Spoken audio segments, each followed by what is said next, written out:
누가복음 18장 31절에서 43절까지의 말씀 우리 다 찾으신 줄 알고요. 다 같이 자리에서 일어나셔서 저와 여러분 한 절씩 교독하도록 하겠습니다. 제가 먼저 읽겠습니다. 예수께서 12제자를 데리시고 이르시되 보라 우리가 예루살렘으로 올라가노니 선지자들을 통하여 기록된 모든 것이 인자에게 응하리라.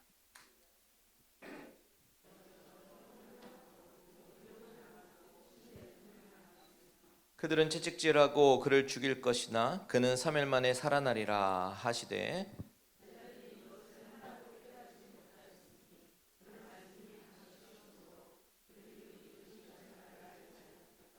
여리고에 가까이 가셨을 때에 한 맹인이 길가에 앉아 구걸하다가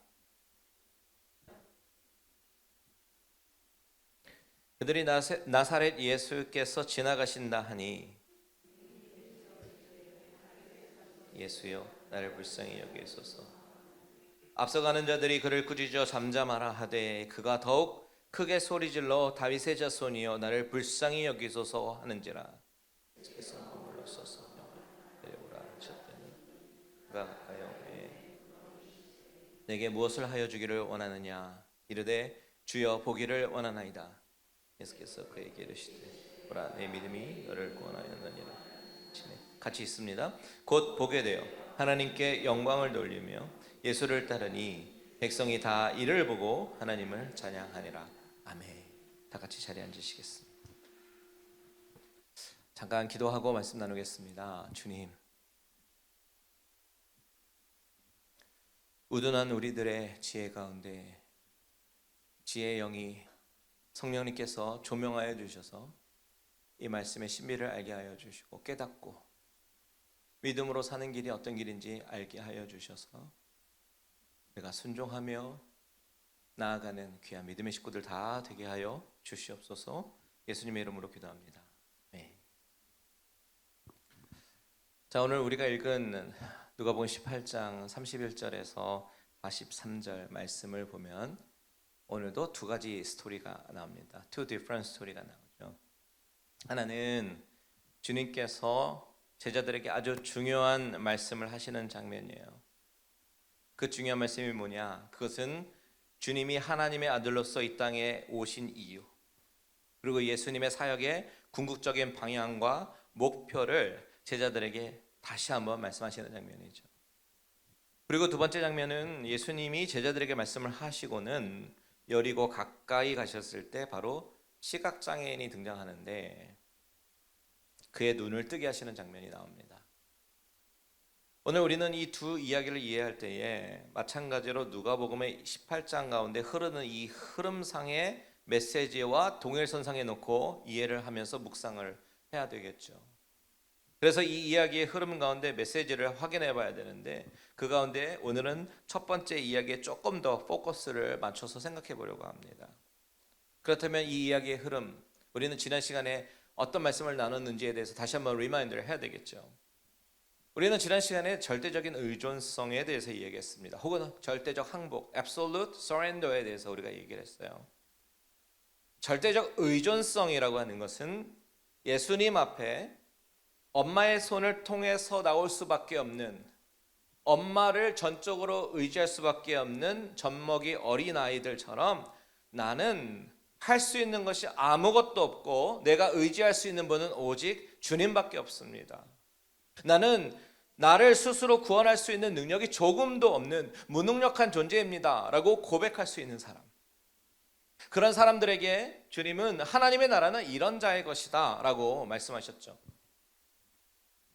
이때 주님이 말씀하신 요지는 무엇이었습니까? 하나님의 나라의 requirement이 무엇이냐? 나의 죄인됨을 고백하는 것이죠. 내가 어떤 존재냐? 나는 철저한 무능력자, 나는 철저한 죄인, 이것을 고백하면서 오직 전적인 하나님의 은혜가 아니면, 하나님의 긍휼이 아니면 나는 스스로 생존할 수도 없는 그런 존재다라는 것을 인식하는 것, 그런 절대적 자아인식을 요구하는 그런 것이죠. 그렇기 때문에 바로 그 전 본문에서 등장하는 세리의 기도를 떠올릴 때 성전에서 가슴을 치면서 나는 죄인입니다, 나를 불쌍히 여겨주옵소서 가슴을 치면서 눈물을 흘리며 기도했던 세리는 주님이 의롭다 하심을 얻게 라고 말씀하셨고요, 선포하셨고요.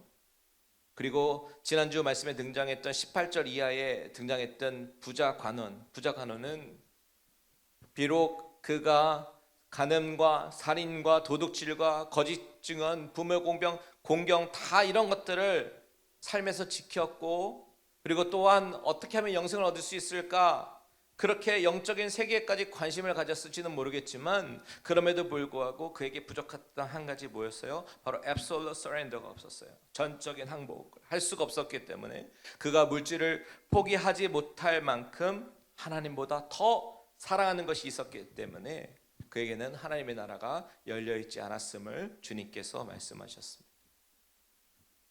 자, 부자가 하늘에 가지 못한다, 이 말은 돈이 많은 부자이기 때문에 돈이 많으면 하늘나라에 못 간다라는 논지가 아니죠.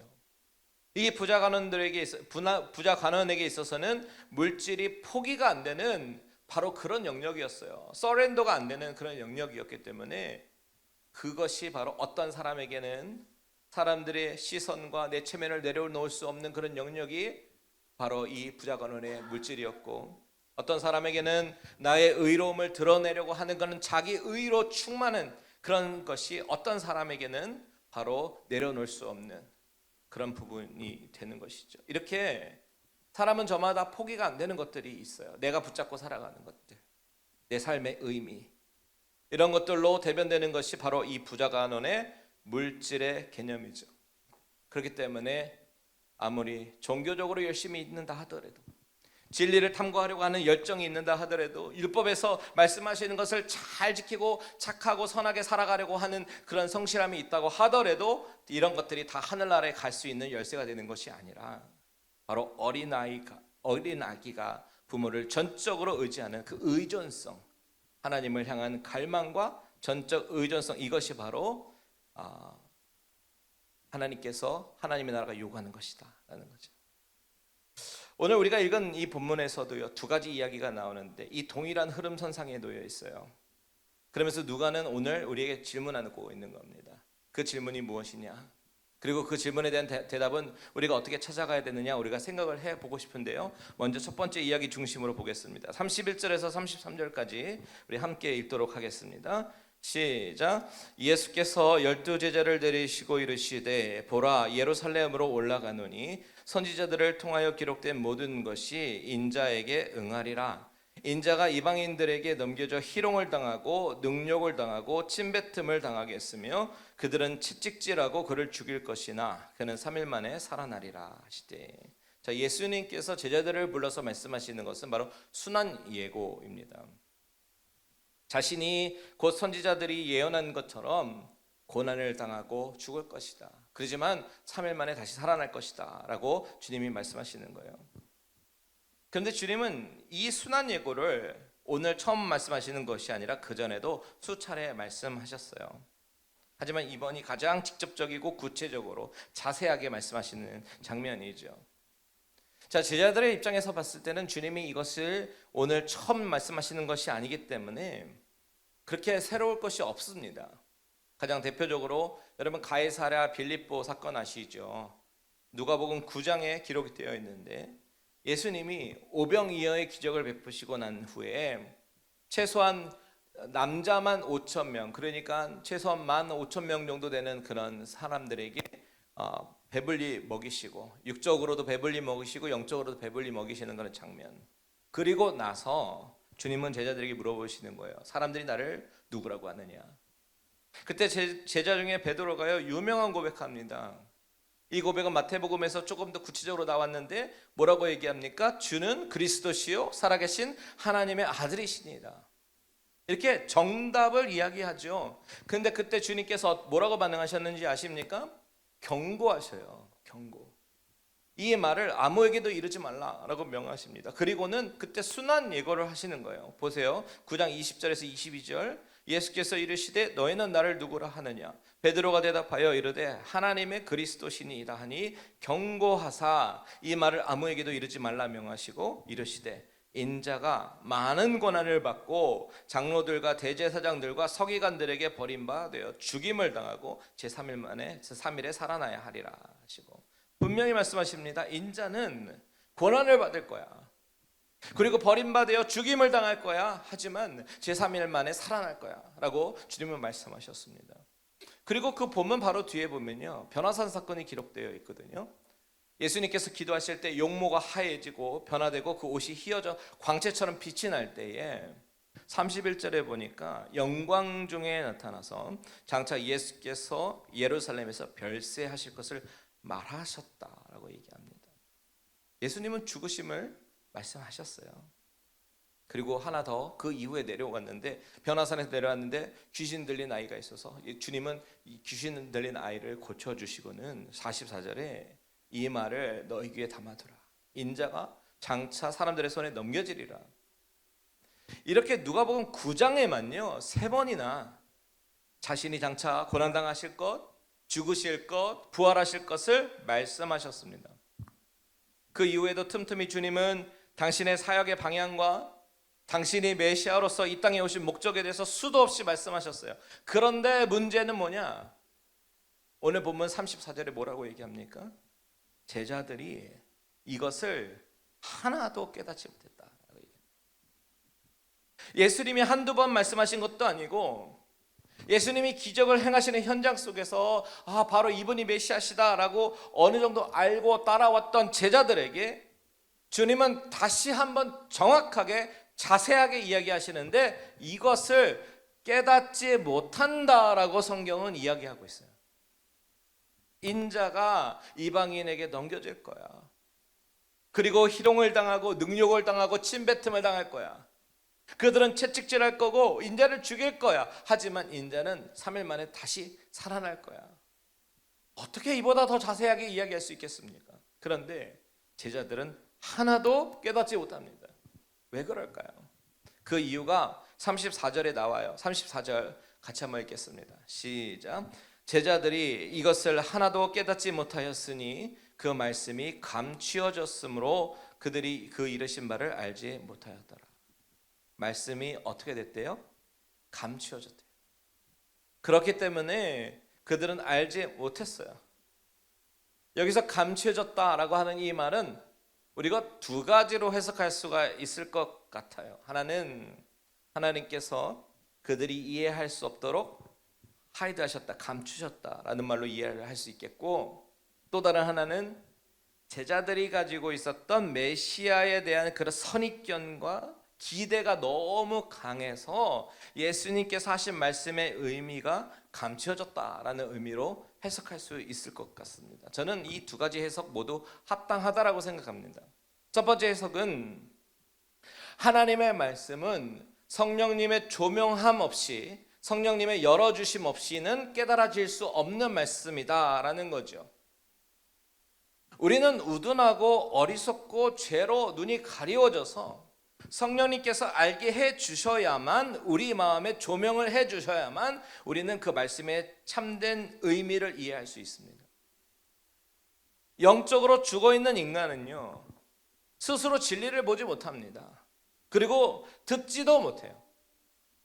그래서 사도 바울은 이렇게 이야기하잖아요. 고린도 후서 4장 6절 시작. 어두운 데에 빛이 빛이라 말씀하셨던 그 하나님께서 예수 그리스도의 얼굴에 있는 하나님의 영광을 아는 빛을 우리 마음에 비추셨느니라. 하나님의 영광을 아는 빛을 우리 마음에 비추셨다. 이것을 우리는 조명하심이라고 이야기합니다. 이 빛이 비추어야만 우리는 영광의 주를 보게 되는 거예요. 그 신비한 비밀을 깨닫게 되는 겁니다. 내가 알고 싶다고 알아지는 것이 아니라 성령께서 깨닫게 해주셔야만 우리가 알게 된다. 그래서 이성적으로 바라볼 때는 우리가 이것을 논리적으로 보면 이 성경 안에 이해 안 가는 이야기 투성이잖아요. 그런데 이 이해 안 가는 이야기 투성의 이 말씀들이 어느 순간 아하 모먼트가 생기게 되고 깨달아지고 믿어지게 되는 그런 기적이 일어나는 겁니다.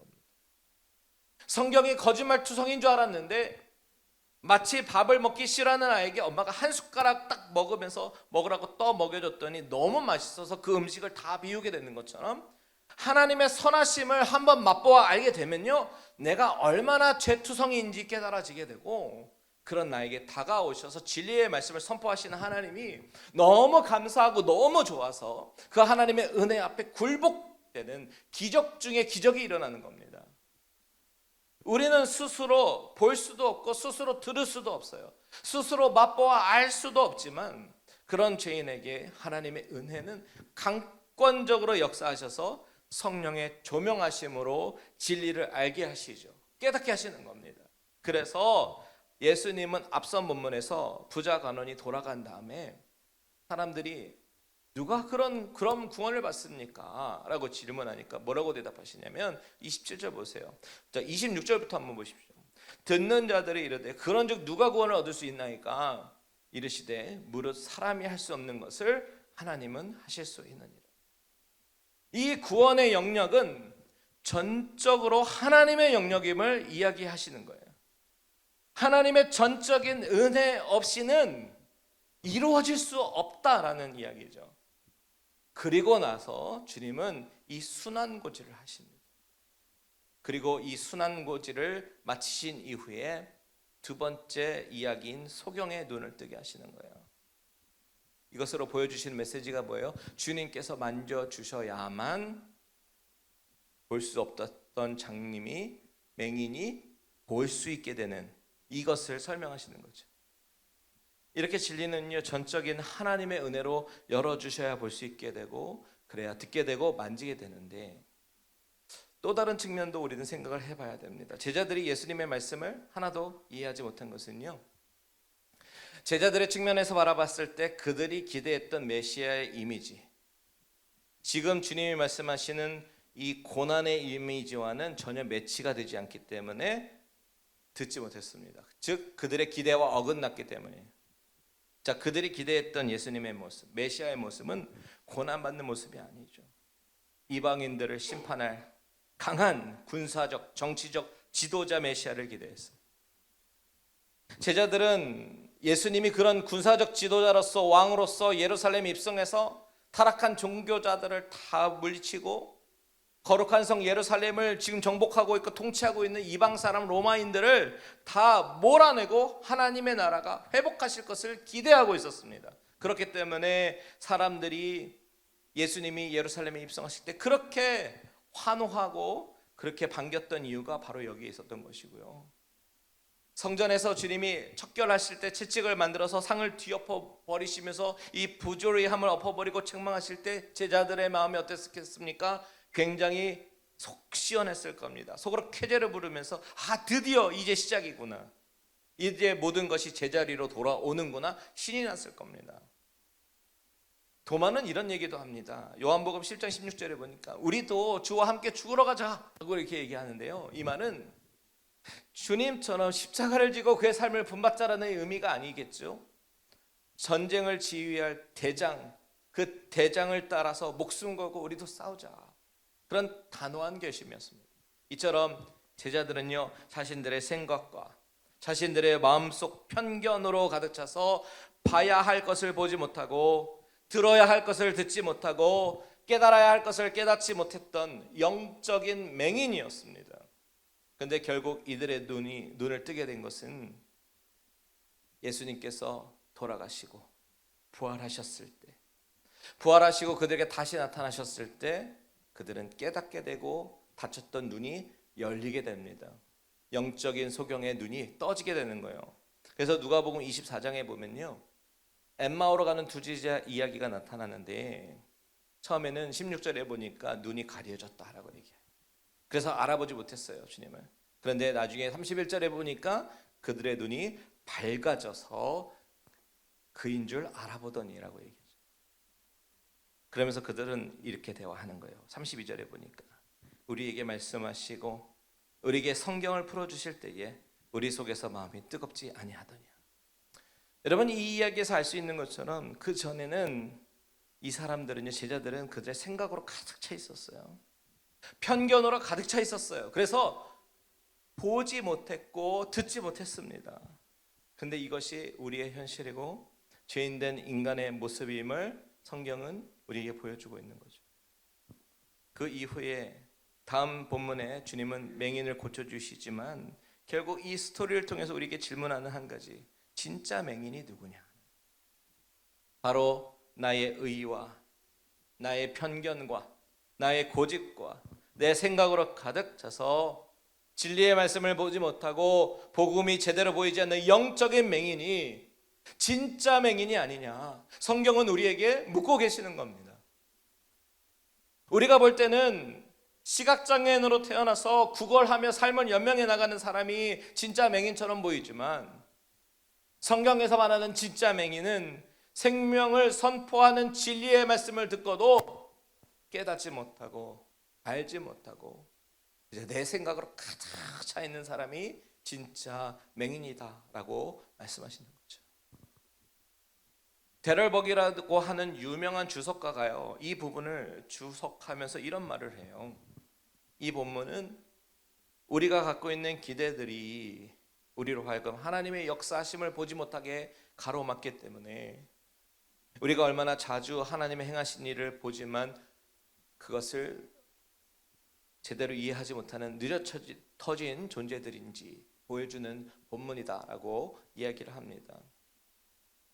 예수님 당시에 사람들이 많이 예수님을 따랐잖아요. 그런데 그들은 각각 자기들의 시선으로 예수님을 바라봅니다.